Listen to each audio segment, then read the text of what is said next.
नमो नमः। अहं शिंदे शैलेशः पुण्यपत्तनस्थिते श्रुतभवनसंशोधनकेन्द्रे सहसम्पादकरूपेण कार्यं करोमि। अद्य राष्ट्रीयमुक्तविद्यालयी शिक्षासंस्थायाः माध्यमिकपाठ्यक्रमस्य अभ्यासवर्गप्रकल्पे भवतां सर्वेषां स्वागतं करोमि। वयमद्य माध्यमिकपाठ्यक्रमस्य प्रथमे भागे वर्तमानं प्रेरणा इति द्वितीयं पाठं पठामः। अभी हम प्रेरणा यह पाठ पढ़ने जा रहे हैं। छात्रों, अपने जीवन में कभी कभी अपयश के कारण निराशा छा जाती है। इस निराशा को दूर करने के लिए हमें किसी न किसी घटना से या व्यक्ति से प्रेरित होना चाहिए, तभी हम निराशा से निकलकर पुनः अपनी कामयाबी के रास्ते पर आगे बढ़ सकते हैं। एक छोटी सी घटना किस प्रकार मानव को प्रेरणा प्रदान करती है, इसका सजीव उदाहरण है यह प्रेरणा कथा। बंगाल के श्रेष्ठ विद्वान बोपदेव के बाल्यकाल की एक घटना का वर्णन इस पाठ में किया गया है। प्रस्तुत पाठ के लेखक कविरत्न श्री ओम प्रकाश ठाकुर है। यह कथा महान व्याकरणकार श्री बोपदेव के जीवन की एक घटना पर आधारित है। श्री बोपदेव अपने शिक्षा काल में मंदबुद्धि छात्र थे।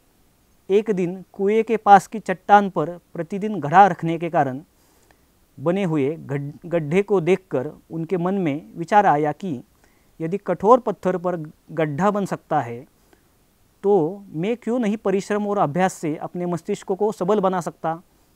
इसी घटना से प्रेरणा लेकर इस विचार को कार्य रूप में परिणत कर दिखाया और श्रेष्ठ विद्वान के रूप में ख्यातमान हुए। इदानीं वयं मूलपाठं पठामः। अब हम मूल पाठ को पढ़ेंगे। आसीत् बंगदेशे बोपदेवः नाम कश्चित् बालकः। बंगदेश में अर्थात बंगाल में बोपदेव नाम का एक बालक था। सः विद्यालये पाठ्यविषयाणाम् अवबोधने स्मरणे च नितान्तम् असमर्थः आसीत्। वह विद्यालय में पाठ के विषयों को समझने में, याद करने में बिल्कुल असमर्थ था। जब कोई विषय ठीक तरीके से समझ में न आए तो उसका स्मरण करना कठिन होता है। बालक बोपदेव की यही दशा थी। असौ प्रायः चिंतयति स्म। वह प्राय सोचता था कि यत् अन्ये छात्राः सर्वान् विषयान् शीघ्रम् अवगच्छन्ति, लिखन्ति, स्मरन्ति च। बाकी छात्र सब विषयों को जल्दी समझ लेते हैं, उन्हें लिखते हैं, याद करते हैं, किंतु मंदबुद्धि अहम तान न अवगच्छामि। लेकिन कम अक्ल वाले मुझको यह समझ में नहीं आता है। किमर्थम अहम अत्र समयं वृथा नाशयामि। तो किस लिए मैं अपना समय व्यर्थ ही बिता रहा हूँ। तो इस प्रकार पाठ्य विषय समझने में कठिनाई होने के कारण वह निराश होकर खुद को असमर्थ कहने लगा। एकदा सः परीक्षायां सफलः न अभवत्। एक बार वह परीक्षा में असफल हो गया और विद्यालयाच्च बहिः निर्गच्छत्। विद्यालय से बाहर चला गया। मार्गे एकः कूपः आसीत्। मार्ग में एक कुआं था। कूप समीपे एकः विशाल शिलाखंडः आसीत्। उस कुएं के पास एक बड़े पत्थर की चट्टान थी। शिलाखंडे अनेके लघुगर्ताः आसन्। उस पत्थर की चट्टान पर छोटे छोटे गड्ढे थे। अनेकाः महिलाः कूपजलेन घटान् पूरयन्ति स्म। अनेक महिला कुएं के पानी से अपने घड़ों को भर रही थी। बोपदेवः तत्र अतिष्ठत्। बोपदेव वहाँ ठहर गया। एकां महिलां च अपृच्छत्। एक महिला से पूछा, मातः, हे माते, एतान सुंदरान गर्तान कहाँ अरचयत। इन सुंदर गड्ढों को किसने बनाया। जिस प्रकार कारागिर मिट्टी लोहे को अलग अलग आकार देता है, उसी प्रकार बालक बोपदेव ने सोचा कि इन सुंदर गड्ढों को भी किसी ने बनाया होगा। इस बात पर वह महिला सः उच्चैः हसती वदती च। वह महिला जोर से हंसी और बोली, वयम् अत्र प्रतिदिनं घटां स्थापयामः। हम यहाँ हर रोज़ घड़ों को रखते हैं। घटानां स्थापनेन एते गर्ताः जाताः। घड़ों को रखने से ही यह गड्ढे बन गए हैं। कश्चित् कर्मकरः एतेषां निर्माता नास्ति। कोई कारागिर ने इनको बनाया नहीं है। इस बात पर बोपदेवः विचारमग्नः अभवत्। बोपदेव विचारों में मग्न हो गया। वह सोचने लगा कि यदि कठोरायां शिलायां कोमलैः घटैः गर्ताः भवन्ति, यदि कठिन ऐसे पत्थर पर कोमल घड़े से गड्ढे होते हैं, तर्हि पुनः पुनः अभ्यासेन कथम अहम विषयान् न अवगमिष्यामि। तो फिर बार बार अभ्यास से मैं पढ़ाई के विषय में क्यों नहीं समझूंगा। अहमपि मनोयोगेन पठिष्यामि, मैं भी मन लगाकर पढ़ूंगा। लिखिष्यामि, लिखूंगा। स्मरिष्यामि, याद करूंगा। और कुशाग्र बुद्धिश्च भविष्यामि, तेज बुद्धि वाला बनूंगा। ततः बालकः बोपदेवः, तब बालक बोपदेव प्रसन्नेन मनसा विद्यालयम् आगच्छति, प्रसन्न मन से विद्यालय आने लगा। छात्रैः सह चर्चामपि करोति, छात्रों के साथ चर्चा भी करने लगा। क्रमशः तस्य बुद्धिः विकासं प्राप्नोति, धीरे धीरे उसकी बुद्धि विकसित होने लगी। अध्यापकाः तस्मिन् स्नेहन् अकुर्वन्, विद्यालय के अध्यापक उससे स्नेह करने लगे। छात्राः च तस्य सम्मानम् अकुर्वन्, और छात्र उसका सम्मान करने लगे। कालांतरे सः महान विद्वान अभवत्, समय बीतने पर वह महान विद्वान बन गया। बालानां सुखबोधाय, अर्थात बच्चों को आसानी से समझने के लिए मुग्ध व्याकरणम अरचयत, मुग्ध व्याकरण नाम का व्याकरण बनाया। इस प्रकार यह कथा यहाँ समाप्त होती है। इस पाठ से हमें बोध मिलता है कि परिश्रमेन निर्बुद्धि अपि कुशाग्र बुद्धि भवति, अर्थात परिश्रम से निर्बुद्ध भी तेज बुद्धि वाला बनता है। अधुना वयं प्रेरणा इति मूलपाठस्य पठनानन्तरम् अस्मिन् पाठे ये व्याकरण अंशाः सन्ति तेषां सम्यक्तया विचारं कुर्मः। प्रेरणा इस मूल पाठ को पढ़ने के बाद हम इस पाठ में आए हुए व्याकरण संबंधित अंशों को ठीक तरीके से हम यहाँ जानेंगे। इसमें अकारांत पुल्लिंग शब्दः, आकारांत स्त्रीलिंग शब्दः, अकारांत नपुंसकलिंग शब्दः, भू धातु के लट, लुट, लंग, लोट और विधिलिंग के रूप, अस्मद युष्मद सर्वनाम के रूप तथा अव्ययों को हम क्रमशः जानेंगे। प्रथमतः अकारांत पुल्लिंग शब्द के बारे में विचार करेंगे। शब्दों के मूल रूप और उनके प्रयोगों को यहाँ हम देखेंगे। छात्रों, हम जानते हैं कि संस्कृत भाषा में कोई भी शब्द को कुछ न कुछ प्रत्यय लगता है। प्रत्यय लगने पर ही हम उसको पद कहते हैं। जैसे कि बोपदेव यह शब्द है, यह शब्द के अंत का अक्षर है व, यानी व प्लस अ। इस शब्द के अंत में अ है, इसलिए यह शब्द हुआ अकारांत शब्द। इसी प्रकार संस्कृत व्याकरण में आकारांत, ईकारांत, ईकारांत, उकारांत इत्यादि शब्द भी होते हैं। इसके बाद हम इस शब्द के लिंग अर्थात जेंडर का विचार करेंगे।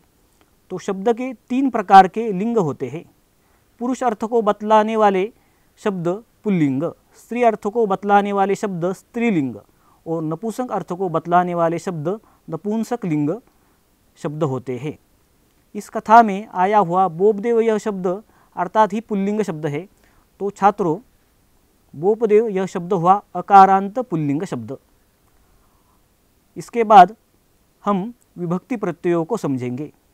हिंदी में जिस प्रकार कर्ता, कर्म आदि संबंध में बतलाने के लिए शब्द के आगे ने, को, से आदि जोड़ दिए जाते हैं, जैसे राम ने, राम को, राम से, राम का, किंतु संस्कृत में इस संबंध को बतलाने के लिए शब्द का रूप ही बदल देते हैं। जैसे रामेन अर्थात राम ने, रामम अर्थात राम को, रामस्य अर्थात राम का आदि रूप होते हैं। इन्हीं रूपों को विभक्तियाँ कहते हैं। यह प्रथमा, द्वितीया, तृतीया इत्यादि से लेकर सप्तमी तक 7 होती है। तो हर संज्ञा शब्दों को कोई ना कोई विभक्ति जरूर होती है। यहाँ बोपदेव इस शब्द को प्रथमा विभक्ति का प्रत्यय लगने पर बोपदेवः यह शब्द बन गया। इसके बाद वचन का विचार करेंगे। हिंदी भाषा में केवल 2 वचन होते हैं, किंतु संस्कृत भाषा में एक वचन, बहुवचन के अतिरिक्त द्विवचन भी होता है। जैसे देवः यानी एक देव, देवौ यानी 2 देव, देवः यानी अनेक देव। अब हम देव इस शब्द को सभी विभक्तियों में चलाएंगे। विभक्तियाँ कारकों को बताने वाली होती है। देवः देवौ देवाः प्रथमा, देवं देवो देवान् द्वितीया, देवेन देवाभ्यां देवैः तृतीया, देवाय देवाभ्यां देवेभ्यः चतुर्थी, देवात् देवाभ्यां देवेभ्यः पंचमी, देवस्य देवयोः देवानां षष्ठी, देवे देवयोः देवेषु सप्तमी। हे देव, हे देवौ, हे देवाः संबोधन। इस प्रकार देव इस शब्द को पढ़ना चाहिए और कंठस्थ करना चाहिए। अब हम इन विभक्तियों का क्या क्या अर्थ होता है वह भी संक्षिप्त में देखेंगे। प्रथमा विभक्ति के रूप देवः अर्थात एक देव या एक देव ने, देवो अर्थात दो देव या दो देवों ने, देवाः अर्थात अनेक देव या अनेक देवों ने। द्वितीया विभक्ति के रूप देवम अर्थात एक देव को, देवौ अर्थात दो देवों को, देवान अर्थात सभी देवों को। तृतीया विभक्ति के रूप देवेन अर्थात एक देव ने, देवाभ्याम अर्थात दो देवों ने, देवैहि अर्थात सभी देवों ने। चतुर्थी विभक्ति के रूप देवाय अर्थात एक देव के लिए, देवाभ्याम अर्थात दो देवों के लिए, देवेभ्य सभी देवों के लिए। पंचमी विभक्ति देवात एक देव से, देवाभ्याम दो देवों से, देवेभ्य सभी देवों से। षष्ठी विभक्ति देवस्य एक देव का, देवयोः दो देवों का, देवानाम सभी देवों का। सप्तमी विभक्ति के रूप देवे अर्थात एक देव में या एक देव पर, देवयोः दो देवों में या दो देवों पर, देवेषु सभी देवों में या सभी देवों पर। संबोधन के विषय में हे देव अर्थात हे देव, हे देवो अर्थात हे दो देवो, हे देवाः अर्थात हे सभी देवों। इस प्रकार इनके अर्थ भी हमने यहाँ जान लिए। अब हम पाठ में आए हुए कुछ अकारांत पुल्लिंग प्रथमा बहुवचन और द्वितीय बहुवचन शब्द को देखेंगे। जैसे कि छात्राः, यह पुल्लिंग अकारांत छात्र शब्द का प्रथमा बहुवचन शब्द है। छात्रान, यह शब्द पुल्लिंग अकारांत छात्र शब्द का द्वितीय बहुवचन शब्द है। घटाः और घटान, यह भी उपर्युक्त तरीके से ही पुल्लिंग अकारांत प्रथमा बहुवचन और पुल्लिंग अकारांत द्वितीय बहुवचन के रूप है। इसी प्रकार अन्य विभक्तियों के भी कुछ रूप देखेंगे। विद्यालयात, यह विद्यालय शब्द का पंचमी एक वचन का रूप है। विषयानाम, यह विषय शब्द का षष्ठी बहुवचन रूप है। बंग प्रदेशे, यह बंग प्रदेश शब्द का सप्तमी एक वचन का रूप है। इसी प्रकार किसी भी शब्द के पुल्लिंग में शब्द रूप बनाए जा सकते हैं। जैसे बालक, राम, वृक्ष, खग, मृग आदि अकारांत पुल्लिंग शब्द देखने के बाद हम अकारांत नपुंसक लिंग शब्द देखेंगे। नपुंसक लिंग में शब्दों के रूप पुल्लिंग शब्दों के रूपों से केवल प्रथमा और द्वितीय विभक्ति में ही भिन्न होते हैं, अन्य विभक्तियों में समान ही होते हैं। यहाँ हम फल शब्दों को देखते हैं।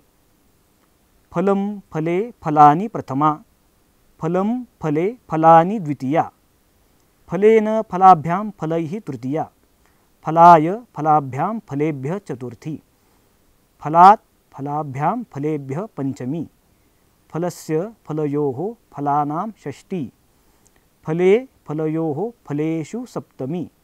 हे फल, हे फले, हे फलानि संबोधन। इस प्रकार अकारांत किसी भी शब्द के नपुंसक लिंग शब्द में शब्द रूप बनाए जा सकते हैं। जैसे पुस्तक, भवन, वन, जल आदि। पुल्लिंग और नपुंसक लिंग शब्दों के बाद हम आकारांत स्त्रीलिंग शब्दों के रूप देखेंगे। उदाहरण के तौर पर हम यहाँ लता यह शब्द लेते हैं। इसके रूप इस प्रकार चलेंगे। लता लते लताः प्रथमा, लताम लते लताः द्वितीया, लतया लताभ्याम लताभिः तृतीया, लतायै लताभ्याम लताभ्य चतुर्थी, लतायाः लताभ्यां लताभ्य पंचमी, लतायाः लतयोः लतानां षष्ठी, लतायां लतयोः लतासु सप्तमी, हे लते हे लते हे लताः संबोधन। इसी प्रकार महिला, शिला, परीक्षा, बालिका, रमा, शोभा आदि स्त्रीलिंग शब्दों के रूप उपर्युक्त प्रकार से बनाए जा सकते हैं। अब हम प्रस्तुत पाठ में आए हुए सर्वनाम शब्दों के बारे में संक्षिप्त में जानेंगे। सर्वनाम शब्द का अर्थ है वह शब्द जो किसी संज्ञा के स्थान में आता है। सर्वनाम शब्दों के रूप अकारांत पुल्लिंग शब्दों के रूपों से कई विभक्तियों और वचनों में भिन्न होते हैं। यहाँ हम अस्मद और युष्मद सर्वनाम शब्दों के रूप चलाएंगे। पहले अस्मद अर्थात मैं इस अर्थ में जो शब्द प्रयुक्त होता है उसके रूप देखेंगे। अहम आवाम वयम प्रथमा, माम मा आवाम नौ अस्मान्नः द्वितीया, मया आवाभ्याम अस्माभिः तृतीया, मह्यम में आवाभ्याम नौ अस्मभ्यम नः चतुर्थी, मत आवाभ्याम अस्मत् पंचमी, मम में आवयोः नौ अस्माकं नः षष्ठी, मयि आवयोः अस्मासु सप्तमी। इसके बाद युष्मत् सर्वनाम के शब्द के रूप चलाएंगे। त्वम युवाम यूयम प्रथमा, त्वाम त्वा युवाम वाम युष्मान्वः द्वितीया, त्वया युवाभ्याम युष्माभिः तृतीया, तुभ्यं ते युवाभ्याम वाम युष्मभ्यम वः चतुर्थी, त्वत् युवाभ्याम युष्मत् पंचमी, तव ते युवयोः वाम युष्माकं वः षष्ठी, त्वयि युवयोः युष्मासु सप्तमी। इनके अलावा तत्, एतत्, अदस आदि सर्वनाम शब्द भी है, उनको कंठस्थ ही करना चाहिए। शब्दों को देखने के बाद अब हम धातु के रूप को देखेंगे। संस्कृत में क्रिया को ही धातु कहते हैं। विभिन्न काल में धातु के रूप चलते हैं। इनको लकार के नाम से जाना जाता है। वर्तमान काल में लट, भविष्य काल में लुट, भूतकाल में लंग, आज्ञार्थक में लोट, प्रेरणा इस अर्थ में विधिलिंग। इन लकारों का प्रयोग होता है। उदाहरण के तौर पर हम यहाँ भू धातु के रूप देखेंगे। धातुओं को लिंग नहीं होता लेकिन वचन होता है। प्रथम पुरुष, मध्यम पुरुष और उत्तम पुरुष के अनुसार उनके रूप चलते हैं। अब हम भू इस भ्वादिगणीय परस्मैपदी धातु के वर्तमान कालवाचक लट लकार का प्रयोग कैसे होता है यह देखेंगे। कोई भी धातु का प्रयोग 3 पुरुषों में होता है, प्रथम पुरुष, मध्यम पुरुष, उत्तम पुरुष। अर्थात उत्तम पुरुष अस्मद सर्वनाम के अर्थ में होता है, मध्यम पुरुष युष्मत् सर्वनाम के अर्थ में होता है, प्रथम पुरुष तत्सर्वनाम के तीनों लिंगों के अर्थ में होता है। इनको आसानी से समझने के लिए हम इनको संक्षिप्त में फिर से समझेंगे। जैसे उत्तम पुरुष के रूप होते हैं भवामी, भवावह, भवामः। अर्थात अहम भवामी, आवाम भवावह, वयम भवामः। मध्यम पुरुष के युष्मत् सर्वनाम के रूप चलते हैं त्वम भवसि, युवाम भवतः, यूयम भवथ। प्रथम पुरुष के रूप भवती, भवतः, भवन्ति ऐसे चलते हैं। वो तत्सर्वनाम के संदर्भ में तीनों लिंगों में चलते हैं। जैसे सहा भवती, तौ भवतः, ते भवन्ति। स्त्रीलिंग में सा भवती, ते भवतः, ताः भवन्ति। और नपुंसकलिंग में तद् भवति, ते भवतः, तानि भवन्ति। इसी प्रकार सभी लकारों में इस प्रकार 3-3 करके 9 रूप चलते हैं। अब हम भविष्यत कालवाचक लुट लकार को देखेंगे। प्रथम पुरुष भविष्यति, भविष्यतः, भविष्यन्ति। मध्यम पुरुष भविष्यसि, भविष्यतः, भविष्यथ। उत्तम पुरुष भविष्यामि, भविष्यावह, भविष्यामः। भूतकालवाचक लंग लकार। प्रथम पुरुष अभवत, अभवताम, अभवन। मध्यम पुरुष अभवः अभवतम अभवत। उत्तम पुरुष अभवम अभवाव अभवाम। आज्ञार्थवाचक लोट लकार। प्रथम पुरुष भवतु भवताम भवन्तु। मध्यम पुरुष भव भवतम भवत। उत्तम पुरुष भवानी भवाव भवाम। प्रेरणावाचक विधिलिंग लकार। प्रथम पुरुष भवेत भवेताम भवेयुः। मध्यम पुरुष भवेः भवेतम भवेत। उत्तम पुरुष भवेयम भवेव भवेम।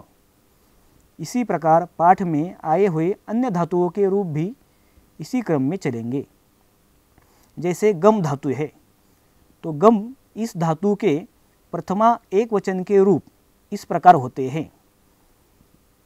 गच्छति, गमिष्यति, अगच्छत, गच्छतु, गच्छेत।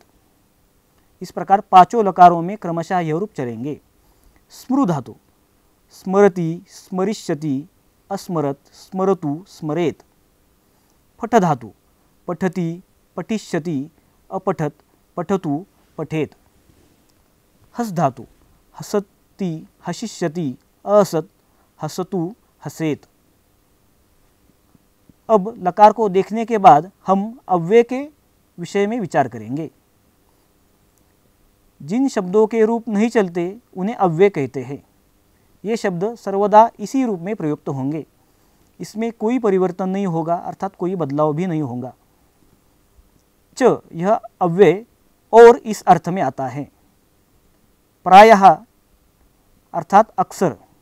यत यानी कि, शीघ्रम यानी जल्दी, किंतु यानी परंतु, न यानी नहीं, नूनम यानी निश्चय ही, अत्र मतलब यहाँ आदि अव्यय इस पाठ में आए हैं। अंत में प्रस्तुत पाठ में आए हुए कुछ शब्दों के हम समानार्थक पद देखेंगे। जैसे महिला इस शब्द के समानार्थक पद नारी, ललना, अबला। जलम शब्द के समानार्थक शब्द वारी, नीरम, सलीलम। घटः इस शब्द के कलशः, कुंभः, मृद्भाण्डः। विद्यालय इस शब्द के पाठशाला, विद्यानिकेतनम, गुरुकुलम। बालक इस शब्द के बालः, मानवकः, किशोरः। इस प्रकार यहाँ हम इस पाठ के व्याकरण के अंश को समाप्त करते हैं। धन्यवाद।